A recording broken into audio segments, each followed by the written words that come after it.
दोस्तों, स्वागत है आपका हमारे चैनल आर के वर्मा में।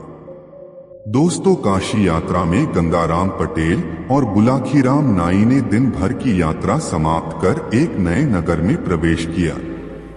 वहां उन्होंने ठहरने के लिए एक उचित स्थान की खोज की और वहीं रैन बसेरा करने का निश्चय कर लिया। और पटेल ने बुलाखी को पैसे देकर शहर में भोजन का सामान लेने भेज दिया और स्वयं अपनी दिनचर्या को निपटाने में व्यस्त हो गए। बुलाखी इस बार भी लौटा और एक नई खबर उसके पास तैयार थी। पटेल जी ने पूछा, क्या बात है भाई बुलाखी, तू आज फिर किसी चिंता में पड़ गया ऐसा लगता है।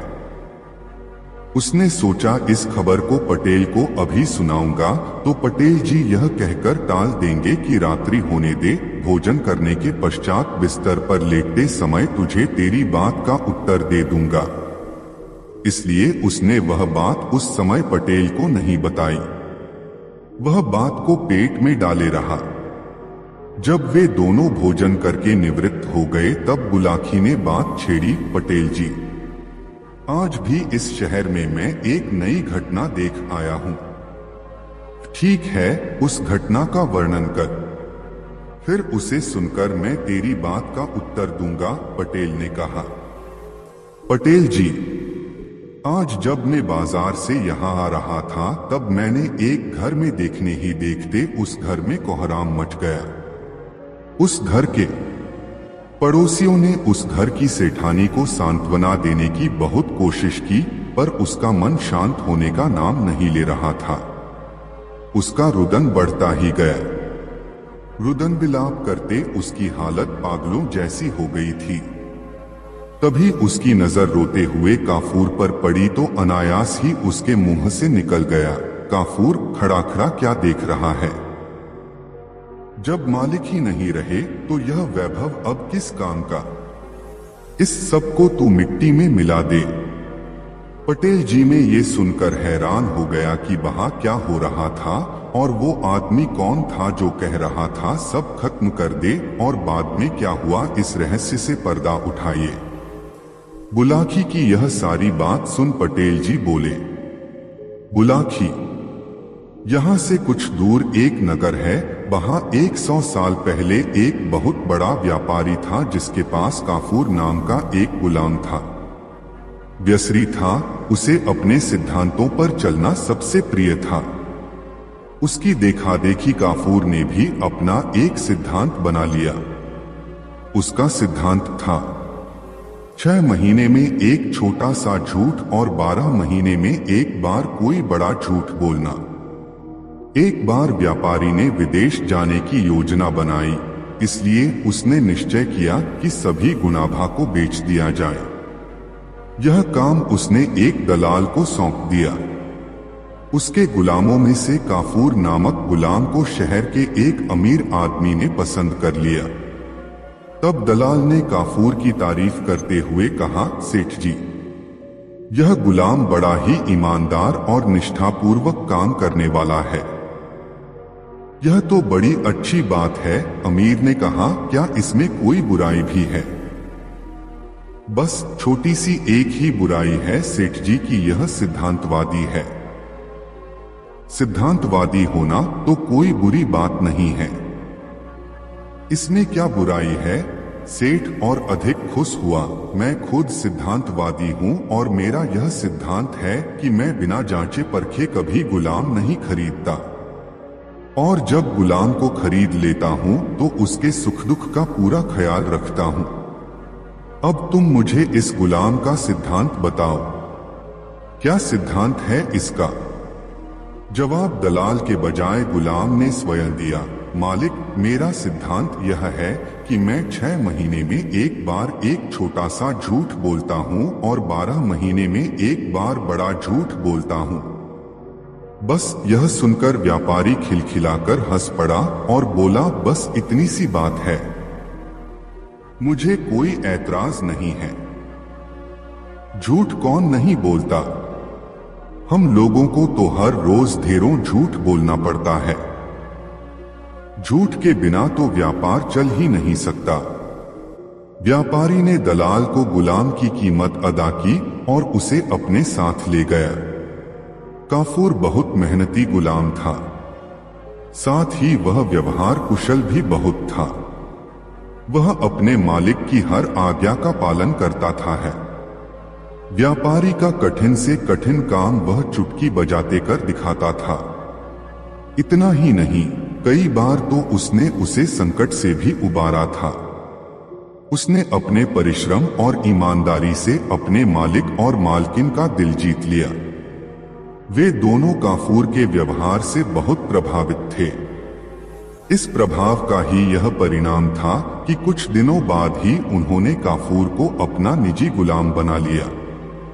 एक बार व्यापारी के घर पर कुछ मेहमान आए हुए थे। व्यापारी ने उनके सम्मान में एक दावत का आयोजन किया।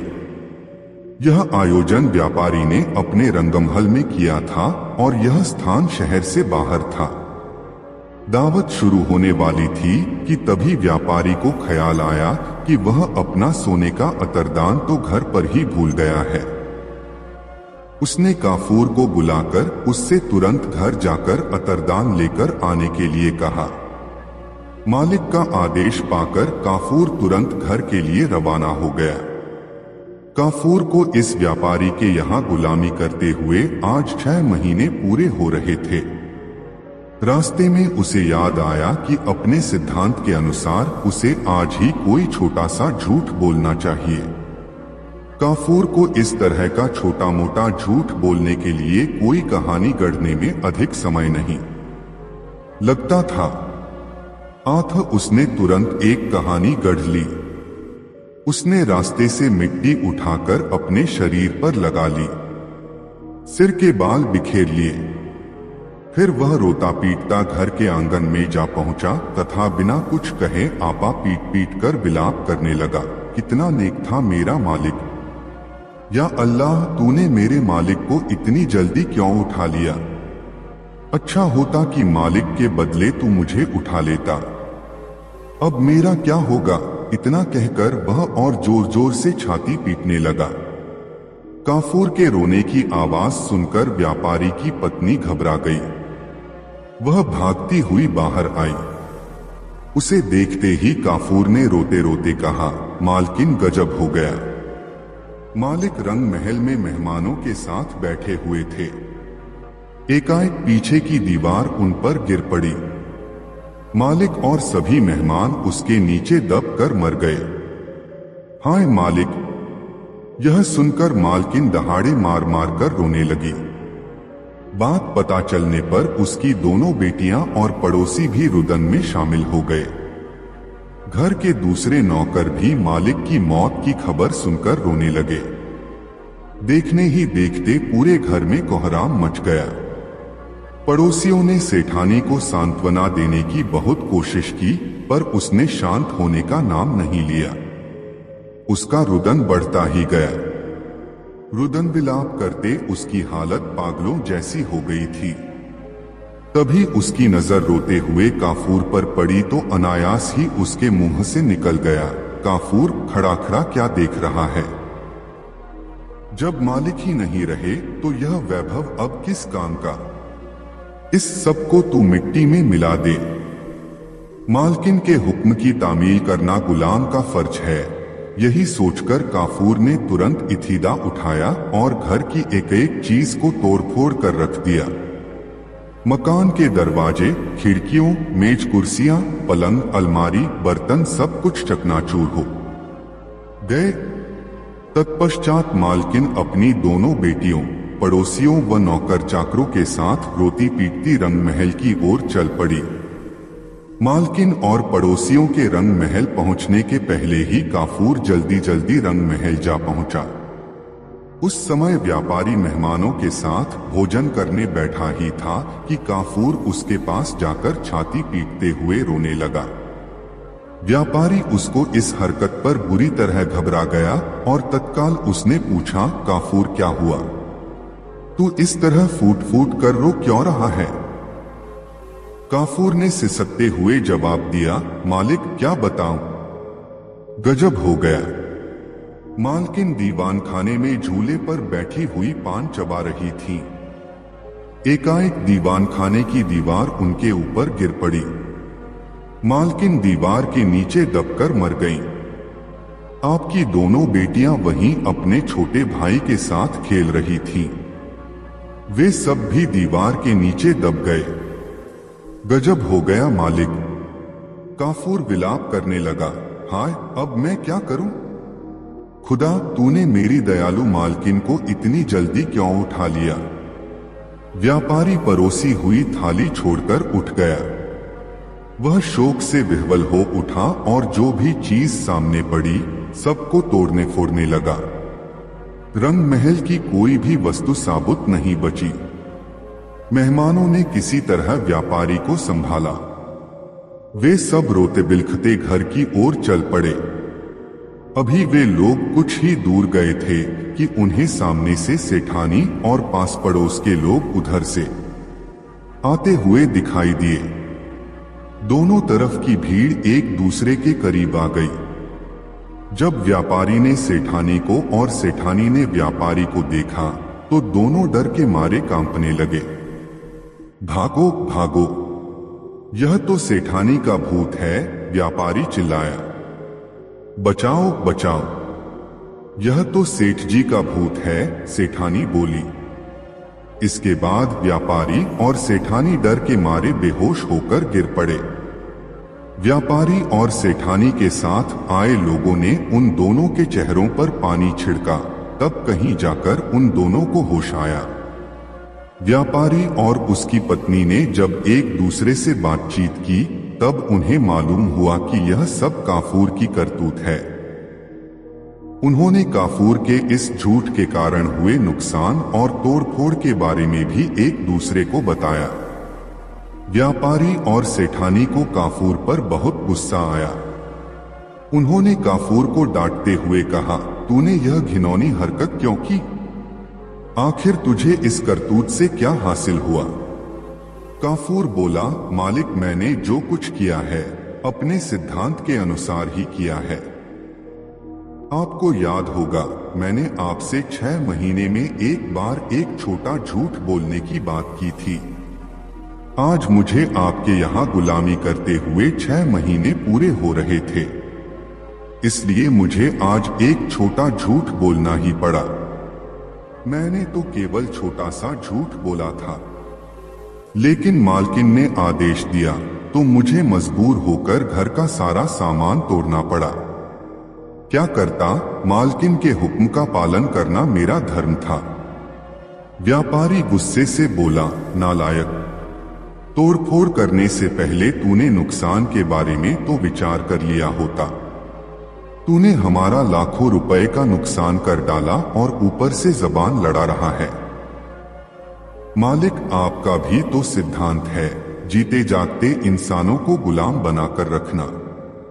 आप एक निर्दोष एवं वफादार आदमी को जानवर की तरह जंजीरों में बांध कर रखते हैं, उसे जानवरों की तरह खरीदते और बेचते हैं।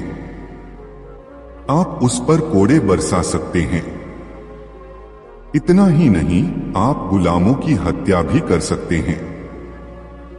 जीते जागते इंसानों की पूरी जिंदगी इस प्रकार की गुलामी में ही बीत जाती है। इस अन्याय की तुलना में तो मेरी छोटी सी गलती कुछ भी नहीं है। काफूर की बातें सुनकर व्यापारी के कान खड़े हो गए।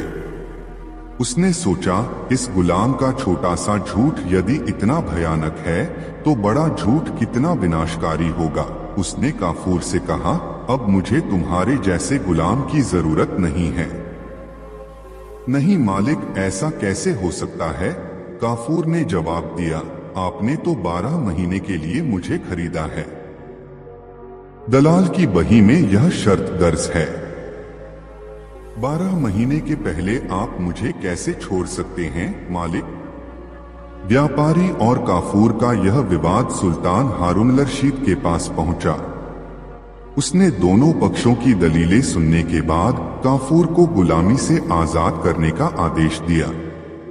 इस प्रकार अपनी सूझबूझ से काफूर हमेशा हमेशा के लिए गुलामी से मुक्त हो गया। कहानी का समापन करते हुए गंगाराम पटेल ने बुलाकी नाई से कहा, बुलाकी राम, आज तू जिस दृश्य को देखकर आया था वह दृश्य उसी समय का था। अब बता, तेरी जिज्ञासा शांत हुई या नहीं? हो गई पटेल जी, बुलाकी बोला, आप तो जैसे अंतर्यामी हैं। सारी कहानी का खाका मेरी आंखों के सामने ऐसे नाच उठा जैसे यह घटना मेरे सामने ही घटित हुई हो। बस तो फिर अब सो जा। यह कहकर गंगाराम ने आंखें मूंद ली। कुछ ही देर में बुलाखीराम नाई के भी खर्राटे वहां गूंजने लगे। दोस्तों, यह कहानी आपको कैसी लगी कमेंट में जरूर बताएं। दोस्तों, अगले दिन प्रातःकाल उठकर गंगाराम पटेल तथा बुलाकी दास ने अपने शौच आदि नित्य कर्म किए, फिर नाश्ता करके अपना सब सामान संभाला। उसके बाद जूनागढ़ से प्रस्थान किया। रास्ते में उन्होंने देखा कि इस क्षेत्र में निवास बड़े धार्मिक, दयालु और धनाढ्य हैं। उन्होंने रास्ते में बहुत से मंदिर भी देखे जहां सदावर्त लगे हुए थे। वहीं महात्माओं तथा भूखे लोगों को भोजन दिया जाता था। इस प्रकार अनेक प्राकृतिक दृश्यों को देखते हुए वह भावनगर में आए। भावनगर गुजरात का एक प्रसिद्ध शहर है। यहां शहर के किनारे एक सुंदर बाग में आकर ठहरे। बुलाकी नाई ने सब सामान ठीक प्रकार से लगा दिया तो उसके बाद गंगाराम पटेल ने 50 रुपए बाजार से सामान लाने को दिए।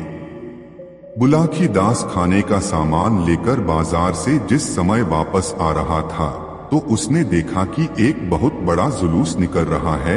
उसमें एक वृद्ध पुरुष तथा एक वृद्ध महिला भी थी। इनका एक स्थान पर अभिनंदन हो रहा था। बुलाकी दास ने वहां खड़े हुए लोगों से पूछा कि यह जुलूस किस कारण से निकाला जा रहा है। लोगों ने उसे बताया कि यह वृद्ध और वृद्धा दोनों पति पत्नी हैं। कई साल पहले इन्हें मृत घोषित कर दिया था। यह शहर के प्रसिद्ध सेठ और सब जनता के प्रिय तथा हितकारी हैं। इनके मरने के समाचार है। सब जनता बहुत दुखी थी, परंतु आज यह जीवित यहाँ आए हैं तो जनता ने इसी उपलक्ष्य में इनका जुलूस निकालकर खुशी मनाई है। जगह जगह दोनों का अभिनंदन हो रहा है। बुलाकी दास को यह बात सुनकर बड़ा आश्चर्य हुआ और वह कहने लगा कि कई साल पहले जो व्यक्ति मर चुके थे आज भी जीवित कैसे हो गए हैं और उनका जुलूस इस उत्साह से क्यों निकल रहा है।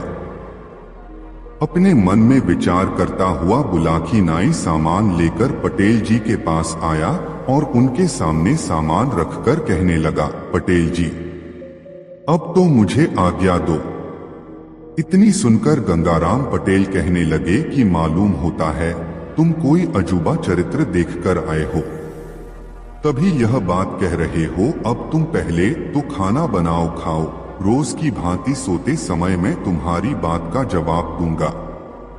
गंगाराम पटेल की बात सुनकर बुलाकी दास पानी भरकर लाया, चूल्हा जलाया। फिर दोनों ने मिलकर भोजन बनाकर खाया।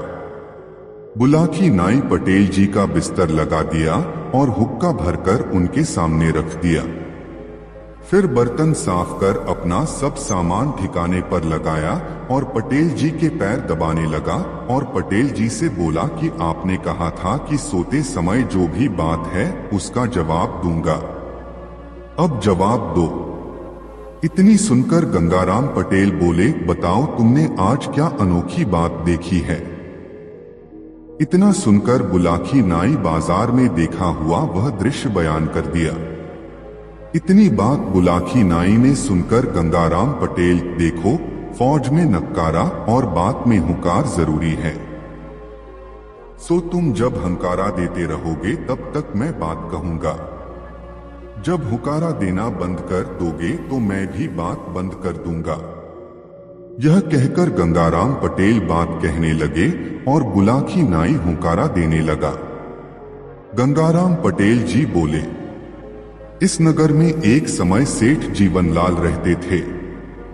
चंपा नाम की उनकी पत्नी थी। वह दोनों वृद्ध हो गए थे, परंतु उनके कोई संतान नहीं हुई थी। संतान के दुख में वह दुखी रहते थे। एक दिन चंपा अपने पति से कहने लगी, दोहा, अब तक मेरे हैं प्रभु, हुई नहीं संतान। ब्याह दूसरा कीजिए, भली करे भगवान। अपनी पत्नी की बात सुनकर सेठ बोले, दोहा, हो करके रहता वही जो विधि रचा विधान। कैसे हो सकती प्रिय बिना भाग्य संतान। हे प्यारी, संतान भाग्य से होती है। यदि मैं दूसरा ब्याह कर लूं और फिर भी संतान ना हो तो क्या होगा। इसलिए ऐसे ही रहना ठीक है। अब तक किसी को बुढ़ापे में ब्याह करके सुख नहीं मिला। इस सेठ ने सेठानी को बहुत समझाया, परंतु वह ब्याह के लिए हठ पकड़ गई। अपनी पत्नी का हठ देखकर थोड़े दिन में एक 20 वर्ष की कन्या से विवाह कर लिया। सेठ जी विवाह कर नई वधू को अपने संग लाए तो दरवाजे पर आकर नई पत्नी कहने लगी, दोहा, अलग रहूंगी सौत से, सुनो नाथ चितलाए। कमरा मेरे लिए एक खाली दे कर आए। नई वधू की ऐसी बात सुनकर सेठ कहने लगा, दोहा, पत्नी मेरी वृद्ध है, सभी गुणों की खान। मिलकर के उससे रहो, पाओ सुख महा। सेठ ने बहुत समझाया, मगर नई पत्नी कहने लगी कि एक म्यान में 2 तलवार नहीं समा सकती। सेठ ने परेशान देखकर सब हाल अपनी पहली पत्नी से कहा, जिसे सुनकर उसने एक कमरा नई बहू के लिए अलग रहने को खाली कर दिया। नई बहू उस कमरे में आई और रहने लगी। सेठ का एक मुनीम था जिसकी उम्र लगभग 24 साल की थी। थोड़े दिन में नई बहू की उस मुनीम से आंख लड़ गई तो वह दोनों छिपकर अपनी वासना की तृप्ति करने लगे। मोहल्ले में मुनीम ने खबर कर दी कि सेठ पागल हो गए हैं। धीरे धीरे सेठ के पागल होने की खबर सब नगर में फैल गई। सेठ ने यह बात सुनी तो उसे बड़ा दुख हुआ, परंतु उसकी समझ में कोई बात नहीं आई। सेठ की पहली पत्नी ने मुनीम और सेठ की पत्नी का व्यवहार ताड़ लिया था। वह अपने पति से कहने लगी कि तुम्हारे मुनीम ने तुम्हारे पागल होने की खबर उड़ाई है। उसके नई बहू से दूषित संबंध हैं। यह लोग किसी षड्यंत्र से हम तुम दोनों को मरवाकर आप आनंद से जीवन व्यतीत करना चाहते हैं। सेठ ने कहा कि अब मैं होशियार रहूंगा। मुनीम और सेठ की नई पत्नी आपस में एक साथ रहती थी।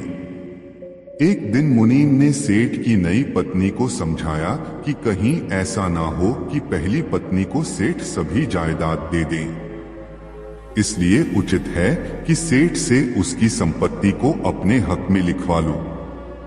सेठ की नई पत्नी ने भी इसका समर्थन किया। मुनीम उस शाम को शराब पीकर आया और एक लिखा हुआ पत्र सेठ के सामने रख दिया। उसने सेठ को पिस्तौल दिखाकर जबरन उस कागज पर हस्ताक्षर करा लिए। सेठ ने मरने के डर से उस पर हस्ताक्षर कर दिए। अब मुनीम और सेठ की नई पत्नी स्वच्छंद होकर रहने लगे। फिर एक दिन मुनीम ने सेठ को भोजन के साथ विष खिलाकर एक बड़े नाले में बहा दिया और दूसरे दिन मोहल्ले में खबर उड़ा दी कि सेठ पागल थे। ना जाने वह रात में कहां चले गए। यह खबर सुनकर लोग बहुत दुखी हुए। अब पहली बहू के दुख का ठिकाना भी ना रहा। बेचारी बहुत रोई, मगर क्या करती। एक दिन उस मुनीम ने सेठ के कपड़ों में खून के कुछ दाग लगाकर और हड्डियों का एक पंजर तलाश करके मोहल्ले में एक खबर सुनाई कि जंगल में सेठ की हड्डियां और वस्त्र मिले हैं। ऐसा मालूम होता है कि उन्हें जंगल में कोई जानवर खा गया। मोहल्ले के लोग वहां गए और सेठ के कपड़ों तथा हड्डियों के पंजर को उठा लाए और वैदिक रीति से दाह संस्कार कर दिया। अब सेठ की नई पत्नी और मुनीम पति पत्नी की भांति मकान में निडर होकर रहने लगे। और सेठ की पहली पत्नी को दुख पहुंचाने लगे। वह कहने लगी, मैं सेठ की पत्नी हूं, उसकी संपत्ति मालिक हूं। मुझे सेठ के मरने की बात में भी बहुत लोगों का षड्यंत्र दिखता है। मैं यह सब पुलिस को बताऊंगी। यह सुनकर मुनीम और सेठ की नई पत्नी ने विचार किया कि अभी मामला ताजा है, इसलिए थोड़े दिन तो इसे सुख से रखना चाहिए, जिससे यह सेठ को भूल जाए, फिर इसका भी कुछ इंतजाम कर देंगे। यह विचार कर सेठ की नई पत्नी ने बनावटी प्रेम दिखाकर उसकी खुशामद की और कहा, तुम मुझसे बड़ी हो, मैंने बड़ी भूल की है जो तुम्हें कष्ट दिया है। अब कष्ट नहीं दूंगी, तुम्हें बड़ी बहन बनाकर रखूंगी। जिस नाले में सेठ को जहर खिलाकर फेंका गया था, आगे चलकर उसके किनारे एक महात्मा की कुटिया थी।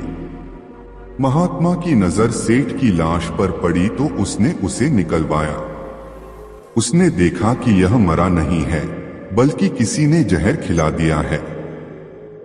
महात्मा ने जड़ी बूटियों से उसका इलाज किया तो सेठ का विष उतर गया और उसे होश आ गया। महात्मा ने उसे अच्छी तरह रखा, जिससे कुछ दिनों में वह स्वस्थ हो गया। वह सेठ महात्मा का शिष्य होकर उसी स्थान पर भगवान का भजन करने लगा। अब उसका हृदय समाज से ऐसी घृणा करने लगा कि उसने अपने घर जाने का भी विचार छोड़ दिया। उधर मुनीम आनंद पूर्वक सेठ की नई पत्नी के साथ विहार करता रहा।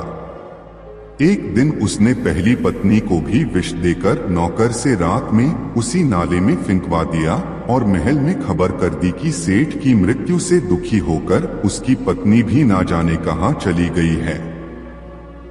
जब यह बात मोहल्ले वालों ने सुनी तो उन्हें बहुत दुख हुआ, परंतु करते भी तो क्या करते। सेठ की वृद्धा पत्नी की लाश भी उस नाले में बहती हुई उसी महात्मा की कुटिया के पास पहुंची तो महात्मा ने उसे भी निकलवाया और उसका भी जड़ी बूटियों से इलाज कर विष दूर कर दिया। जब उसे होश आया तो सेठ ने बताया कि यह तो मेरी पत्नी है। यह सुनकर महात्मा बहुत प्रसन्न हुआ और स्त्री को भी वही रखा। जब वह स्वस्थ हो गई तो उसने भी उस कुटी पर रहकर भगवान का भजन करने का विचार किया और अपने पति के सहित कुटी पर रहकर भगवान का भजन तथा महात्मा और अपने पति की सेवा करने लगी। महात्मा ने उन दोनों को समझाया कि जल्दी से जल्दी ही ऐसा समय आने वाला है कि मैं तुम्हें इस कुटी से तुम्हारे मकान को ले चलूंगा। पति पत्नी दोनों ने महात्मा की आज्ञा शिरोधार्य मानकर उनके वचनों को मानने का वचन दिया। थोड़े दिन के बाद मुनीम ने सोचा कि सेठ और वृद्ध सेठानी का अंत हो चुका है। मेरी इन बातों का पता सेठ की नई पत्नी को ही है। यदि इसको जान से मरवा दिया जाए तो मैं इस सेठ की सभी जायदाद का अकेला मालिक बन जाऊं।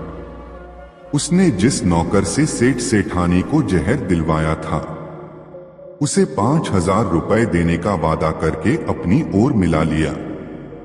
रात में सेठ जी की सोती हुई नई पत्नी को भी चाकू से गोद दिया और उसी नौकर से गड्ढा खोदवाकर उसमें गढ़वा दिया।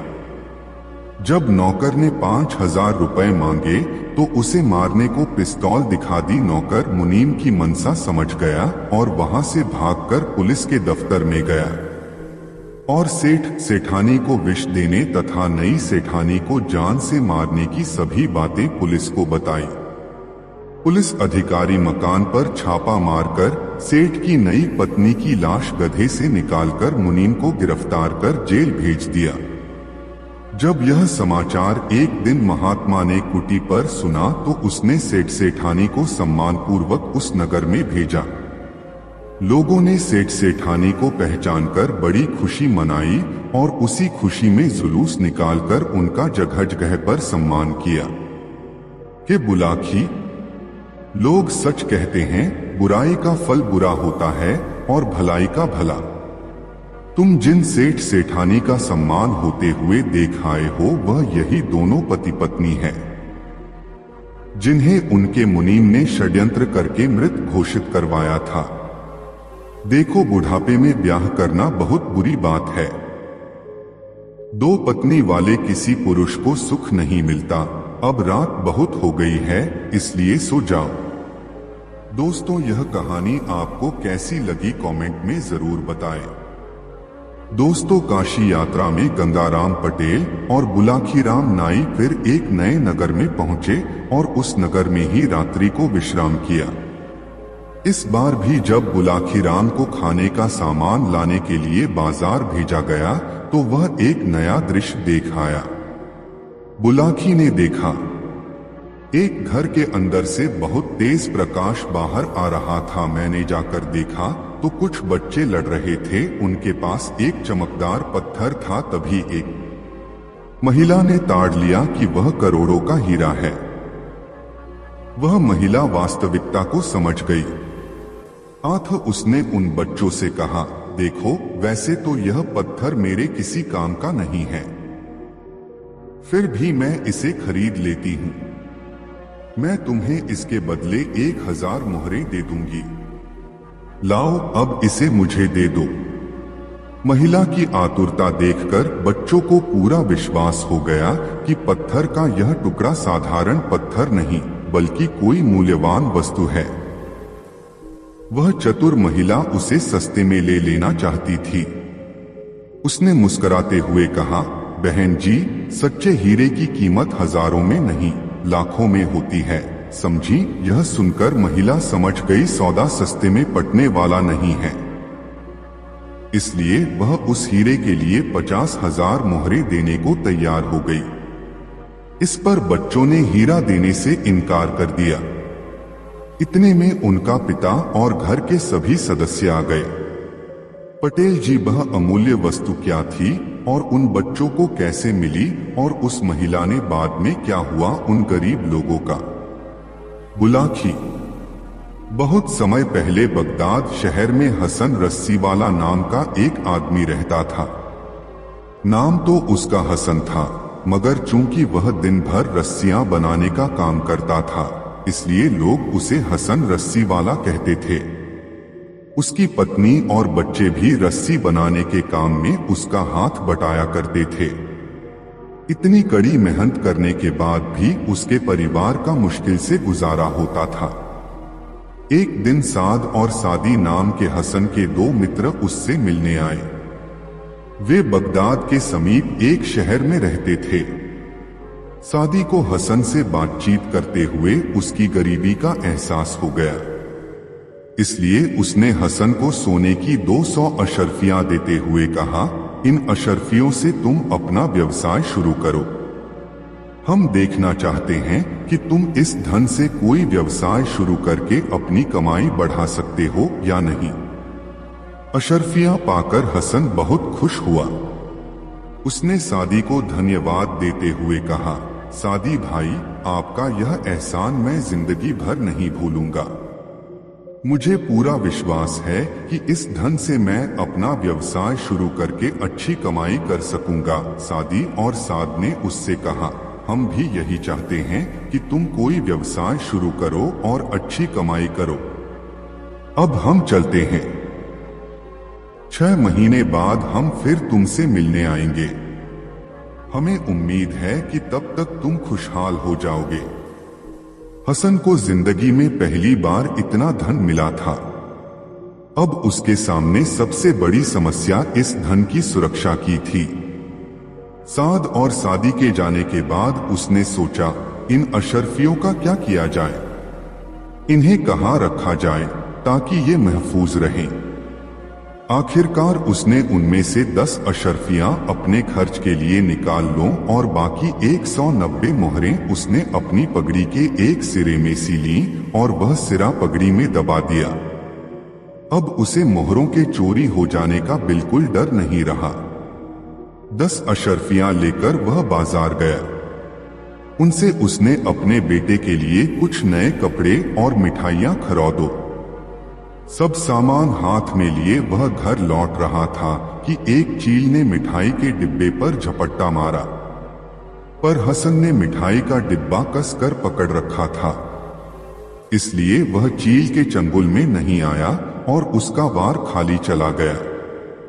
आठ चील ने फिर से हसन के सिर पर झपट्टा मारा और उसकी पगड़ी लेकर वह आकाश में उड़ गई। हसन जोर जोर से चिल्लाने लगा।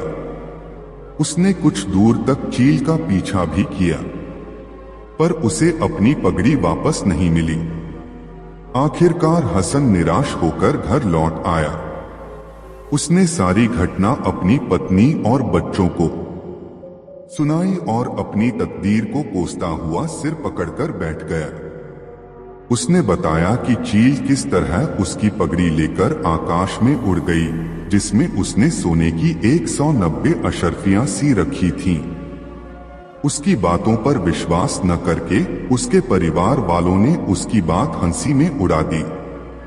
हसन ने अपने मन को यह दिलासा देकर संतोष कर लिया कि खुदा ने ही उसे यह धन दिया था और उसी ने वापस ले लिया, और फिर से रस्सियां बना बनाकर गरीबी में ज्यों त्यों अपना गुजारा करने लगा। 6 महीने के बाद उसके मित्र सादी और साथ फिर हसन के पास आए। वे उम्मीद कर रहे थे कि इस बार जब हम जाएंगे तो हसन का एक नया ही रूप देखने को मिलेगा, मगर ऐसा कुछ नहीं हुआ था। उसकी हालत देखकर वह भौंचक के रह गए कि हसन तो पहले की तरह ही फक्कड़ था। जब हसन से उन्होंने इसका कारण पूछा तो उसने उन्हें सारी कहानी कह सुनाई कि किस तरह उसने उनकी दी हुई सारी मोहरें गवा दी। हसन की बात सुनकर सादी को बड़ा गुस्सा आया, लेकिन साद ने कहा, सादी गुस्सा मत करो, हसन ईमानदार आदमी है। हो सकता है कि जो कुछ इसने बताया है वह सच हो। सादी ने हसन को फिर 200 मोहरें देते हुए कहा, हसन तुम्हारा कहना सच है, लेकिन इस बार तुम्हें सतर्क रहना होगा। अब तुम इस धन को व्यापार धंधे में लगाना ताकि तुम सुखी हो सको। हम तुम्हें सुखी देखना चाहते हैं। 6 महीने के बाद हम फिर तुम्हारे पास आएंगे। देखो इस बार असावधानी मत बरतना। हसन ने हिचकते हुए धन स्वीकार कर लिया, अपने दोनों मित्रों को बहुत धन्यवाद दिया। उनके जाने के बाद हसन ने 10 मोहरें अपने पास रखकर बाकी 190 मोहरें एक पोटली में बांध दी। वह सोचने लगा कि इस पोटली को कहाँ रखा जाए। तभी उसे एक उपाय सूझा। उसने यह पोटली पीतल के एक पुराने मर्तबान में रखकर उसका मुंह अच्छी तरह बंद कर दिया और उस मर्तबान को घर के एक कोने में रख दिया।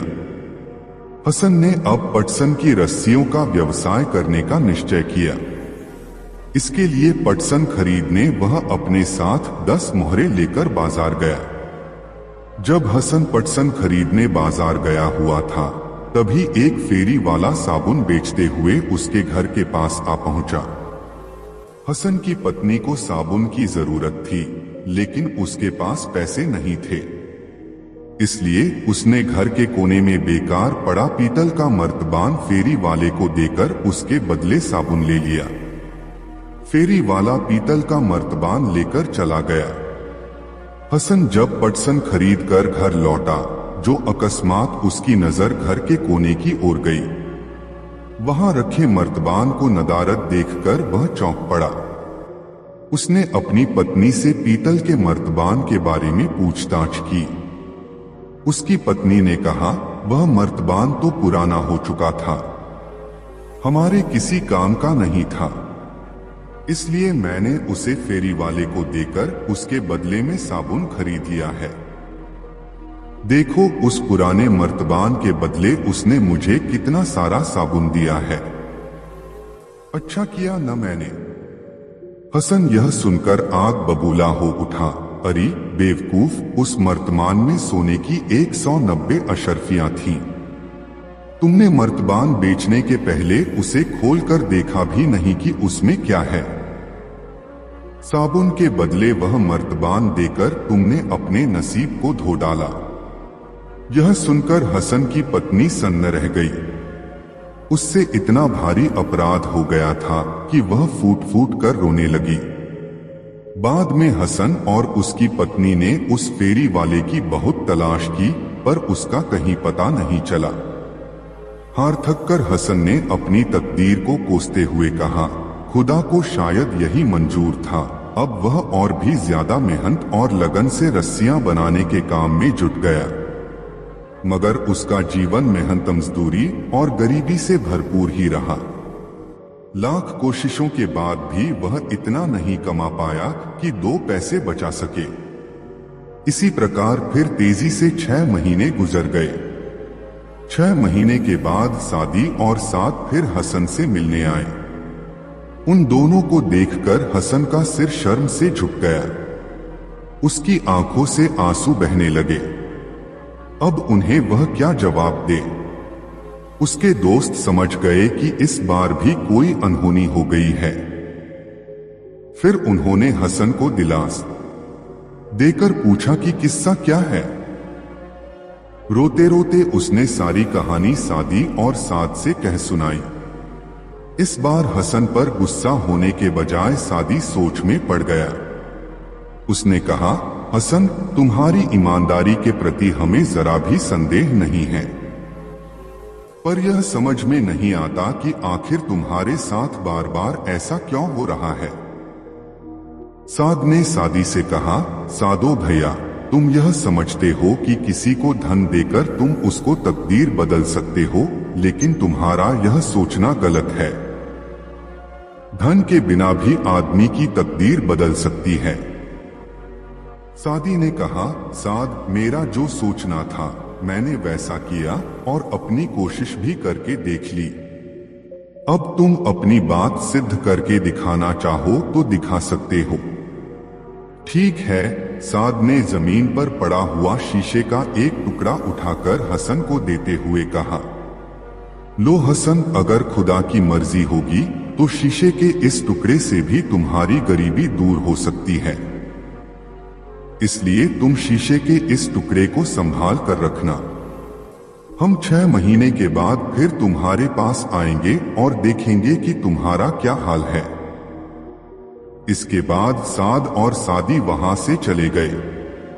हसन की गली में ही एक मछुआरा रहता था। वह मछलियां पकड़ने के लिए एक जाल बना रहा था। जाल बुनने के लिए उसे शीशे के एक टुकड़े की जरूरत पड़ी। रात का समय था। बाजार की सभी दुकानें बंद हो चुकी थीं। यदि रात को ही जाल तैयार न हो पाता तो मछुआरा सुबह मछलियां पकड़ने नहीं जा सकता था। इसलिए मछुआरे ने पास पड़ोस वालों से पूछताछ की, पर उसे किसी के पास शीशे का टुकड़ा नहीं मिला। अंत में वह हसन के पास आया। हसन को साद द्वारा दिए शीशे के उस टुकड़े की याद आई। उसने खुशी खुशी शीशे का वह टुकड़ा मछुआरे को दे दिया। शीशे का टुकड़ा पाकर मछुआरा बहुत खुश हुआ। उसने हसन का आभार मानते हुए कहा, हसन, मैं वादा करता हूं कि कल मेरे जाल में जो भी पहली मछली फंसेगी वह तुम्हारी होगी। इसके बाद मछुआरा शीशे का टुकड़ा लेकर अपने घर गया और रात भर में उसने जाल तैयार कर लिया। अगले दिन मछुआरा जाल लेकर समुद्र में मछली पकड़ने गया। उस दिन उसके जाल में खूब मछलियां फंसी। यह देखकर मछुआरे की खुशी का ठिकाना न रहा, मगर अपने वादे के अनुसार पहली मछली उसने अलग ही रखी हुई थी। मछलियां लेकर घर लौटते समय उसने वह मछली हसन को भेंट कर दी। हसन ने मछली लेने से बहुत इनकार किया, पर मछुआरा न माना। उसके बार बार आग्रह करने पर हसन ने वह मछली ले ली। हसन की पत्नी ने मछली से स्वादिष्ट व्यंजन बनाया। हसन भोजन करने बैठा तो उसे बच्चों के आपस में झगड़ने की आवाज सुनाई दी। उसने अपनी पत्नी से पूछा, अरे ये बच्चे आपस में क्यों लड़ रहे हैं? पत्नी बोली, कोई खास बात नहीं है। दरअसल मछली के पेट से एक चमकीला पत्थर निकला था। उसी को लेकर दोनों कब से लड़ रहे हैं। यह बहुत चमकदार और खूबसूरत पत्थर है। इसकी चमक से हमारा सारा घर जगमगा उठता है। हसन ने बच्चों को अपने पास बुलाया और उनसे वह पत्थर ले लिया। उसने पत्थर को हाथ में लेकर देखा तो उसकी चमक से उसकी आंखें चौंधिया गई। तभी हसन के पड़ोस में रहने वाली एक महिला वहां आ पहुंची। उसने हसन की पत्नी से पूछा, अरे तुम्हारे घर में इतना शोर क्यों मचा हुआ है? हसन की पत्नी ने उसे वह चमकदार पत्थर दिखाते हुए कहा, क्या बताऊं बहन, आज तो मेरे बच्चों ने नाक में दम कर रखा है। इस चमकीले पत्थर के लिए दोनों आपस में लड़ रहे हैं। चमकीला पत्थर देखते ही महिला दंग रह गई। उसका पति जौहरी था, इसलिए उसे रत्नों को अच्छी परख थी।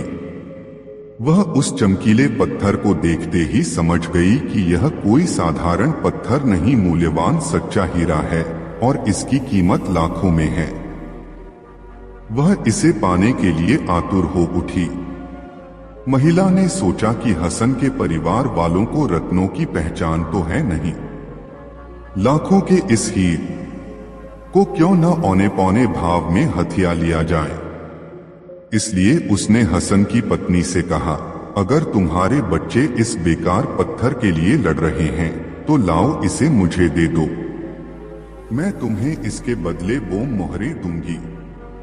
मगर हसन की पत्नी ने उसे वह चमकीला पत्थर देने के लिए इनकार कर दिया। उस महिला की बात सुनकर वह समझ गई कि यह जरूर कोई कीमती पत्थर होगा, इसलिए वह महिला बिना मांगे इस पत्थर के लिए 20 मोहरे देने को तैयार हो गई। महिला ने देखा कि इतने सस्ते में काम पटने वाला नहीं है, तो वह झट से उस पत्थर के लिए 100 मोहरे देने को तैयार हो गई। दोस्तों, काशी यात्रा में बुलाखीराम नाई ने एक नए नगर में जो कुछ देखा उसका विवरण इस प्रकार है। बुलाखीराम ने देखा कि एक बहुत ही दरिद्र दीनहीन व्यक्ति से, जिसके वस्त्र फटे हुए थे, दाढ़ी बढ़ी हुई थी, राजा के 4 सिपाही राजा के पास ले जाने का आग्रह कर रहे थे, किंतु वह व्यक्ति बार बार उनसे राजा के पास न ले जाने का आग्रह कर रहा था। कौन था वह दरिद्र व्यक्ति? राजा के सिपाही क्यों उसे राजा के पास ले जाना चाहते थे और वह क्यों राजा के पास नहीं जाना चाहता था? इन्हीं बातों के विषय में सोचता हुआ बुलाखीराम वापस लौट आया। रात के समय जब दोनों ने भोजन कर लिया और बुलाखी ने पटेल का बिस्तर लगाकर उसके एक किनारे हुक्का भर कर रख दिया, तो पटेल ने बिस्तर पर बैठकर बुलाखी से पूछा, हाँ तो भाई बुलाखीराम, अब बताओ आज कौन सी नई बात इस शहर में देख आए? इस पर बुलाखीराम ने शाम के समय जो कुछ देखा था सब कह सुनाया।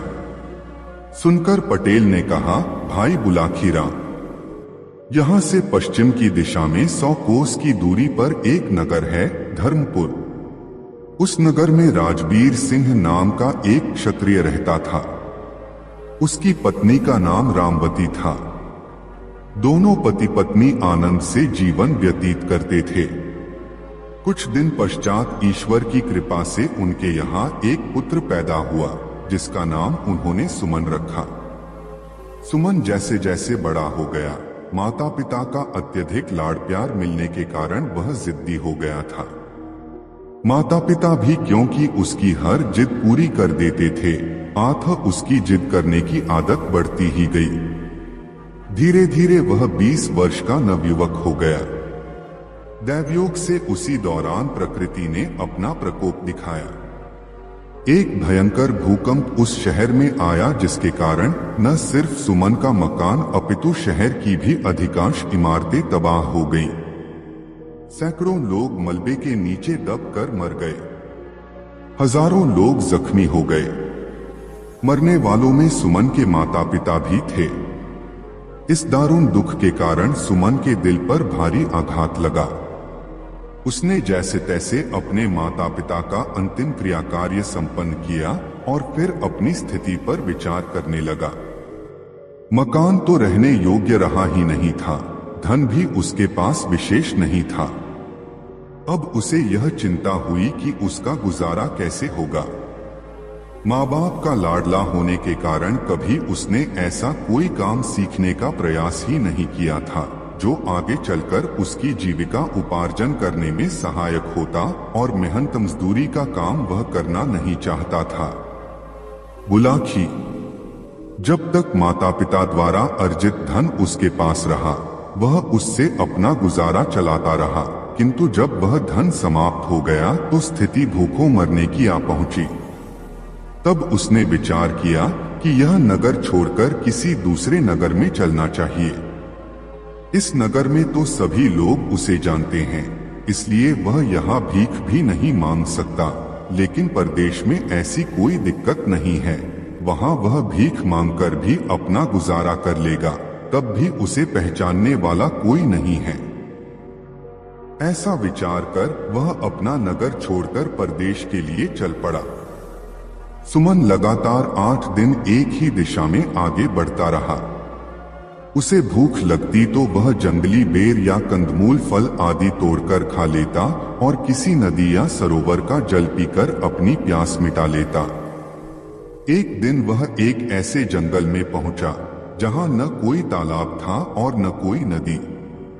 उसे प्यास लगी हुई थी, अतः वह पानी की तलाश में इधर उधर भटकने लगा। काफी दूर चलने पर उसे एक आम्रकुंज नजर आया। उस आम्रकुंज में सिर्फ आम के ही वृक्ष नहीं थे, दूसरे भी अनेक प्रकार के वृक्ष थे जिन पर फल लगे हुए थे। कुंज के बीचों बीच एक मनोरम सरोवर था जिसमें नाना प्रकार के जलचर किलोले कर रहे थे। कुंज में पहुंचकर सुमन ने सबसे पहले तो सरोवर से भरपेट पानी पिया, फिर वृक्षों से कुछ फल तोड़े और अपनी क्षुधा शांत की।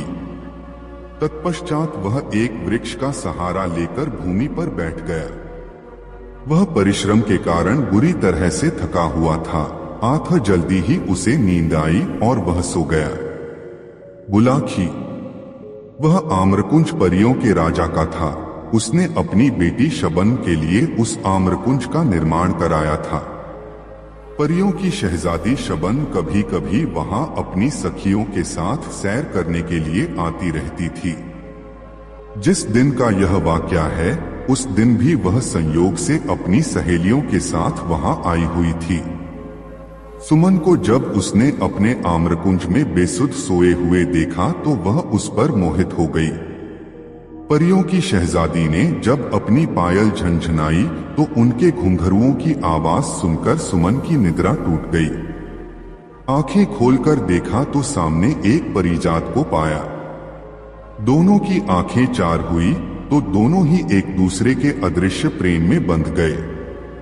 फिर तो उनमें देर तक बातें होती रहीं।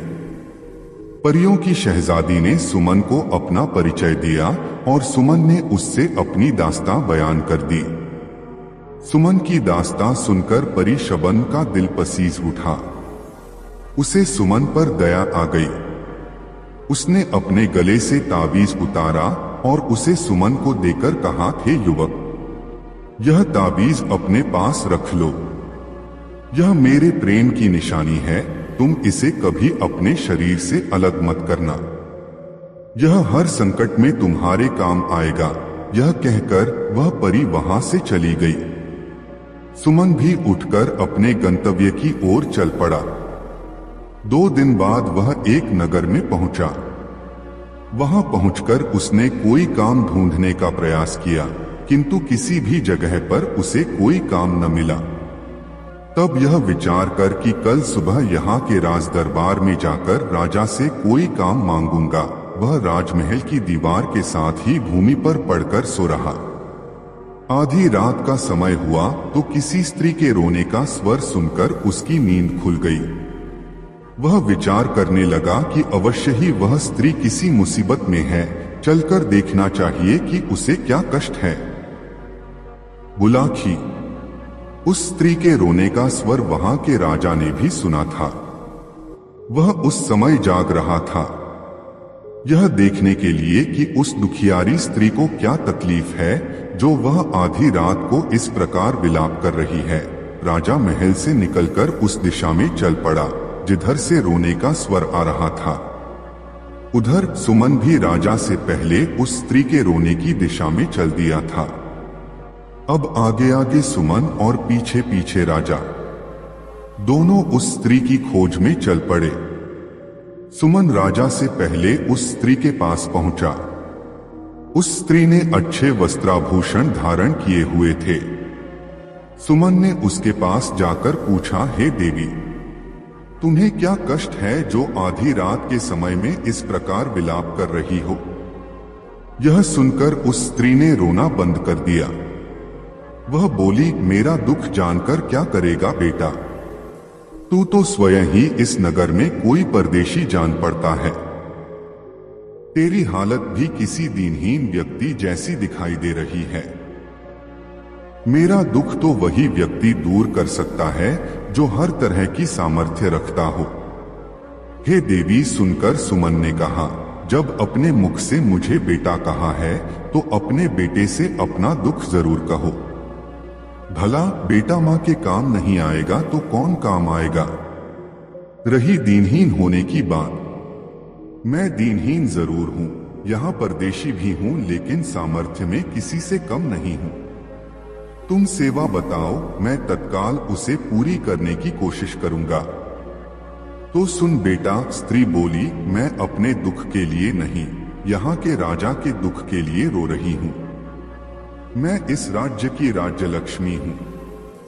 कल यहाँ के राजा का इंतकाल हो जाएगा, तब मुझे ऐसे प्रजापालक राजा का राजमहल त्याग कर कहीं अन्यत्र जाना पड़ेगा। मैं अब तक यहाँ बड़े आराम के साथ रह रही थी, किंतु कल के बाद न जाने मुझे कैसे राजा के यहाँ जाना पड़े। वह राजा मेरे साथ न जाने कैसा व्यवहार करे, इसी आशंका से मैं भयभीत हूँ और इस राजा की मृत्यु के शोक से बरबस ही मेरी रुलाई फूट पड़ रही है। इसी वजह से मेरे आंसू नहीं थम रहे। सुमन कहने लगा, हे मां, तुमने जो यह अजीब बात बताई कि कल यहाँ के राजा की मृत्यु हो जाएगी, मुझे बताओ तो कि उसकी मृत्यु कैसे होगी? राजा तो बिल्कुल भला चंगा और हर तरह से स्वस्थ है, उसे कोई रोग भी नहीं है, फिर उसकी मृत्यु का तो प्रश्न ही नहीं उठता। अरे मेरे भोले बेटे, राज्यलक्ष्मी बोली, मैंने यह कब कहा कि उसकी मृत्यु स्वाभाविक रूप में होगी? उसकी मृत्यु तो एक सिंह के द्वारा होगी। सुन, कल यह राजा आखेट के लिए वन में जाएगा, वहीं एक सिंह शिकार के दौरान इसे मार डालेगा। यह सुनकर सुमन ने कहा, हे मां, जब तुम्हें इतना ज्ञान है कि राजा की मृत्यु सिंह के शिकार के दौरान होगी, तो तुम यह भी अवश्य जानती होगी कि राजा की मृत्यु किस प्रकार टल सकती है। मुझे वह उपाय बताओ, मैं अपने प्राण देकर भी राजा के प्राणों की रक्षा करने की कोशिश करूंगा। देवी बोली, हे परदेशी, उपाय तो है, किंतु वह करना कठिन है।